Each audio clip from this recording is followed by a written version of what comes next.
నల్గొండ జిల్లా మిర్యాలగూడలో రైతులను దోచుకుంటున్నారు మిల్లర్లు. మద్దతు ధర చెల్లించకుండా అడ్డగోలుగా దోపిడీ చేస్తున్నారు.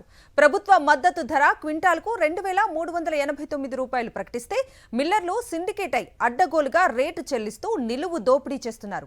క్వింటాల్కు 1800 రూపాయల నుంచి 2150 మాత్రమే చెల్లిస్తున్నారు. తరుగు పేరుతో కూడా మోసం చేస్తున్నారు. క్వింటాల్కు 3 నుంచి 5 కేజీలు కట్ చేస్తున్నారు. అయినా అటువైపు కన్నెత్తి చూడటం లేదు అధికారులు. 9 రోజులు తిరిగితే రాత్రి వచ్చింది. రాత్రి 1ంటికి వచ్చింది. 9 రోజులు తిరగగా రాత్రి 9, 12 అయింది. కూర్చొని ఒడ్డు మంచిగా సార్, ఒడ్డు వరద బాగా ఏం కాదు.